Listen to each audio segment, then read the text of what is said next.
আসসালামু আলাইকুম। আজকের ভিডিওতে আমরা ঘুরে দেখব ঢাকা জেলার ধামরাই উপজেলার কুশুরা ইউনিয়নের একটা অসাধারণ সুন্দর গ্রাম এবং তার আশেপাশের প্রকৃতি। সবুজ ধানক্ষেত, কৃষকের ব্যস্ত জীবন, প্রাচীন মসজিদ, আধুনিক উন্নয়ন আর নদী ঘেরা প্রকৃতি সব মিলিয়ে এই গ্রামটি যেন বাংলার এক ছোট্ট স্বর্গ। ঢাকা থেকে প্রায় 40 কিলোমিটার দূরে অবস্থিত এই গ্রামে রয়েছে দৃষ্টিনন্দন তেপাশাই কেন্দ্রীয় জামে মসজিদ। তার পাশেই রয়েছে আরেকটি গ্রাম শৈলান, যেখানে রয়েছে শৈলান জামে মসজিদ। নদীর প্লাবন ভূমির সবুজ মাঠ এবং সরল গ্রামীণ মানুষের জীবন। আজকের ভ্রমণে আমরা দেখব গ্রামের রাস্তা, কৃষকের জীবন, ধর্মীয় স্থাপনা এবং পুরো এলাকার পরিবর্তনের গল্প। তো চলুন আজকের ব্লগটা শুরু করা যাক। এবং ভিডিওর শুরুতেই একটা অনুরোধ থাকবে, যারা আমাদের এই হারুন ব্লগ বিডি চ্যানেলটা এখনও সাবস্ক্রাইব করেননি কিন্তু আমাদের এই ভিডিও রেগুলার দেখেন, তারা আমাদের এই চ্যানেলটা সাবস্ক্রাইব করে পাশে থাকা বেল আইকনটিতে ক্লিক করে রাখবেন, তাহলে এই ধরনের ভিডিও আরও দেখতে পারবেন। সবাইকে শুভ সকাল। ঈদের পর ঘোরাঘুরি চলতেছে, তার অংশ হিসেবে আবার ফ্যামিলি সবাই নিয়ে বের হইলাম। মূলত আমার ওয়াইফের যে উপাতো বোন আছে তার বাড়িতে বেড়াতে যাব। আগে আসলে ছোটোবেলায় আমরা ঈদের আমেজটা 6-7 দিন পর্যন্ত থাকতো, এখন আর আমাদের মধ্যে আমেজ কাজ করে না, কিন্তু ছোটো বাচ্চারা ওরা ঘুরতে চায়, তোদেরকে নিয়ে বের হইলাম।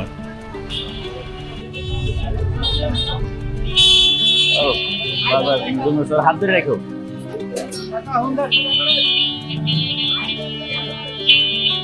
লিচু কত করে এটা? কোথাও বেড়াতে গেলে কোনো কিছু নিয়ে যাওয়া ইসলামিক দৃষ্টিকোণ থেকেও সুন্নত, এবং এটা আমাদের বাংলাদেশি সংস্কৃতিরও একটা অংশ।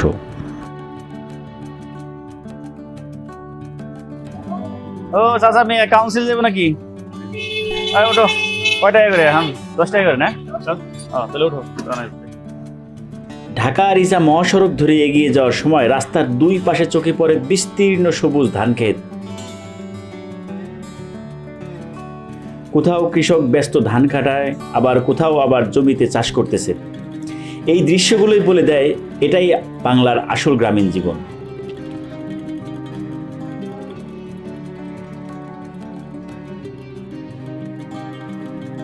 ধীরে ধীরে আমরা শহর ছেড়ে প্রবেশ করছি গ্রামের পথেই। দেপাশাই গ্রাম বা শৈলান গ্রামে যেতে চাইলে ঢাকা আরিচা মহাসড়কের কালামপুর বা বারোবাড়িয়া বাস স্ট্যান্ড থেকে মূল সড়ক ধরে সহজেই পৌঁছানো যায় এই স্থানে।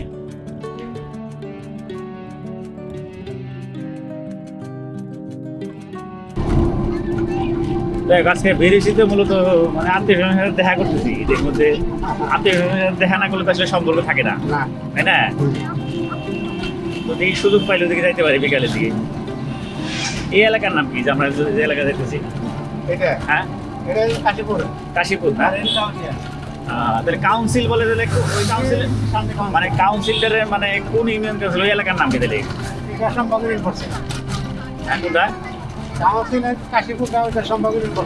আচ্ছা আচ্ছা, ওই ইউনিয়নের কাউন্সিল, তাই না? এই জন্য কাউন্সিল শর্টকাটে করে সব।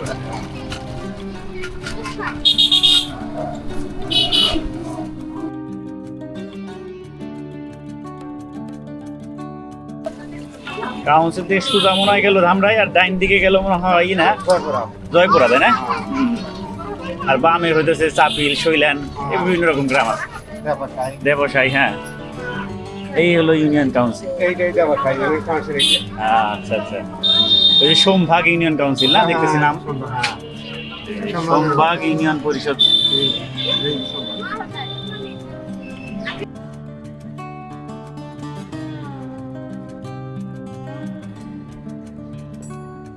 বর্তমানে পাকা রাস্তার কারণে যাতায়াত অনেক সহজ এবং সুবিধাজনক হয়েছে। এই এলাকার মানুষের প্রধান পেশা হচ্ছে কৃষিকাজ। ধান, সরিষা এবং বিভিন্ন ধরনের শীতকালীন সবজি এখানে ব্যাপকভাবে চাষ হয়।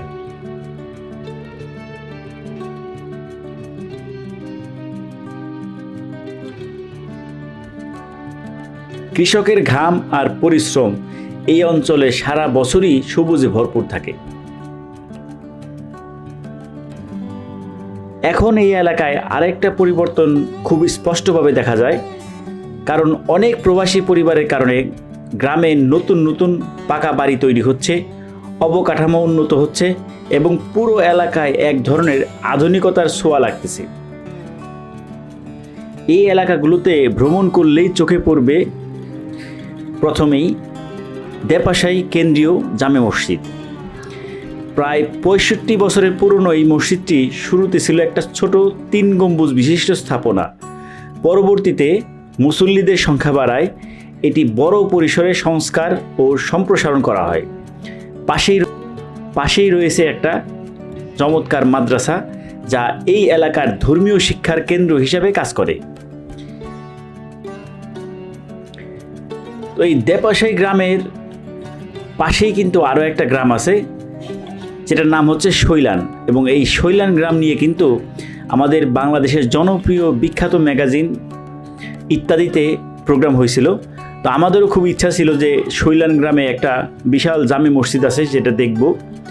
তো আজকে সেখানে আর যাওয়া সম্ভব হয় নাই, তবে এই স্ক্রিনে আপনারা এখন যে মসজিদটা দেখতেছেন এটাই হচ্ছে সেই শৈলান জামে মসজিদ। প্রায় ৫ কোটি টাকা ব্যয়ে নির্মিত এই বিশাল মসজিদটি বর্তমানে ধামরাই উপজেলার অন্যতম দৃষ্টিনন্দন স্থাপনা। 2 তলা বিশিষ্ট এই মসজিদে প্রায় ১৫০০ মুসল্লি একসঙ্গে নামাজ আদায় করতে পারেন এবং এর পাশেই রয়েছে ১২০ ফুট উঁচু মিনার, যা অনেক দূর থেকে চোখে পড়ে এবং পুরো এলাকাকে এক অনন্য সৌন্দর্য প্রদান করে।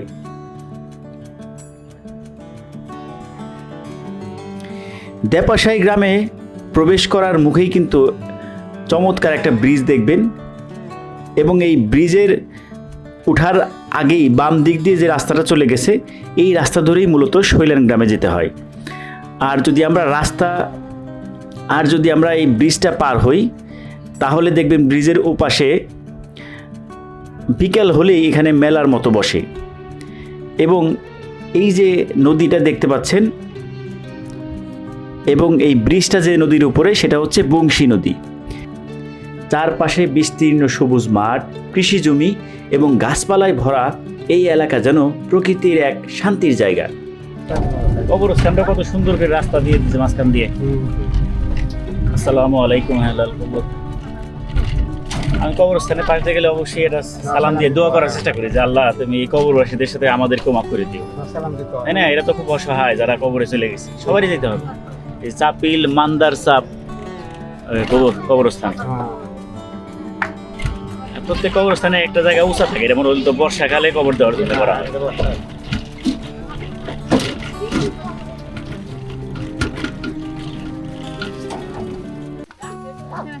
আইসি বেড়ে যাই আপনার কাছে।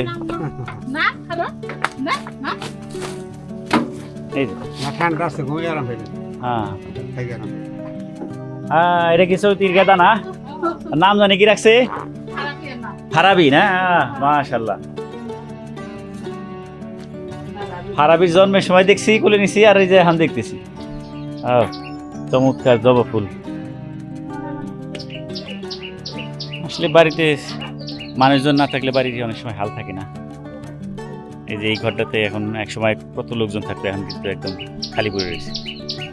এই যে গাছ কাঁঠাল ধরছে চমৎকার।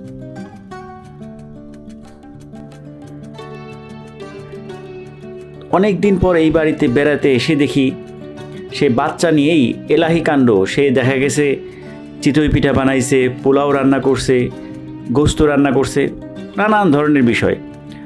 তো খাওয়া দাওয়া শেষ করে অবশেষে আজকের ব্লগটা এখানেই শেষ করলাম।